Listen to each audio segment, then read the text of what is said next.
আপনারা দেখেছেন আমাদের উপরে নানা রকমের বাধা এসেছে, নানা রকমের বাজে অভিজ্ঞতার মধ্যে দিয়ে এসেছি। তার মধ্যে এই অভিজ্ঞতাগুলোর মধ্যে সবচেয়ে গুরুত্বপূর্ণ যেটা, যে আমরা যারা পদযাত্রায় ছিলাম, বাংলাদেশের 64 জেলার হাওয়া বাতাস আমাদের লেগেছে, আমাদের গায়ের মধ্যে আমরা এখন বহন করছি। এই হাওয়া বাতাস থেকে প্রাপ্ত অভিজ্ঞতা, এইটা অন্য অনেকগুলো পলিটিক্যাল পার্টি যারা আছেন তারা হয়তো এভাবে ক্লেম করা সম্ভব হবে না, কিন্তু আমরা এই অভিজ্ঞতা থেকে লব্ধ যে জায়গাগুলো বা যে জায়গাগুলো আমরা বিভিন্ন জায়গায় আলাপ করেছি, বিভিন্ন জেলায় আলাপ করেছি, সেগুলো নিয়ে আমরা এগিয়ে যেতে চাই।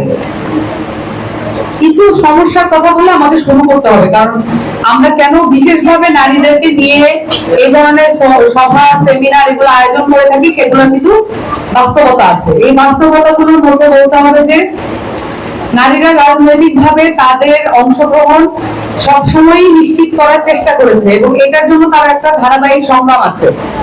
এই সংগ্রামটা শুধুমাত্র 24-এর জায়গা থেকে দেখলে আর চলছে না।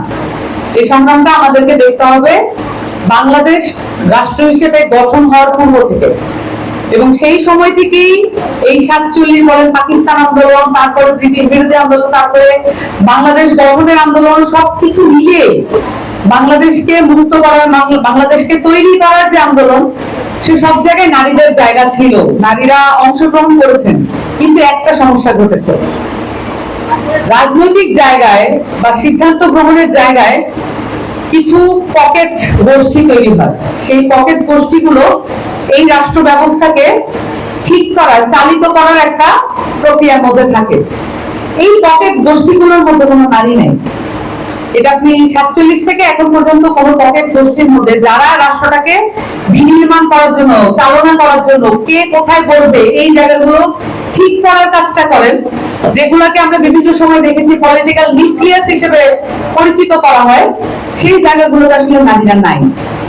এবং এরকম একজনের সাথে আমার কথা হচ্ছিল, উনি নারী ক্ষমতা, নারীকে এগিয়ে আসতে হবে, নারীদেরকে সামনে রাখতে হবে, নানান কিছু জার্গন বলছিলেন।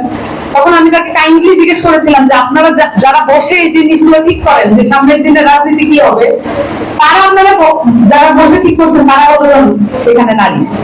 তো উনি মনে হয় এই প্রশ্নের সম্মুখীন হবেন এটা উনি আশা করেন নাই। তো উনি চিন্তা করে বললেন যে একজনও নারী নেই, তবে আমাদের পেরিফেরিতে আছে। উনি গর্বভরি বললেন যে আমাদের পেরিফেরিতে আছে। নারীরা এখন পর্যন্ত পেরিফেরাল অবজেক্ট হিসেবেই আছে, এবং যখন নারীদেরকে সামনে রাখার কথা বলা হয় তখন হচ্ছে ইনক্লুসিভনেস প্রমাণ করার জন্য নারীদেরকে সামনে রাখা হয়। এবং নারীদেরকে সামনে রাখলে আপনি 52%-কে এক ধরনের আশা দেখাতে পারবেন যে নারীরা সামনে আসছে। কিন্তু বাস্তবতা আমি মাঠে গিয়ে দেখলাম এই পদযাত্রার মধ্য দিয়ে প্রত্যেকটা জেলায়, শুধুমাত্র এটা বাংলাদেশে ঢাকার বাস্তবতা ছিল না যে নারীরা ফ্রন্ট রো ওয়ারিয়র হিসেবে যুদ্ধ করেছে, এটা শুধু ঢাকার বাস্তবতা ছিল না, এটা প্রত্যেকটা জেলার বাস্তবতা ছিল। এই বাস্তবতা কেন তৈরি হয়েছিল জানেন?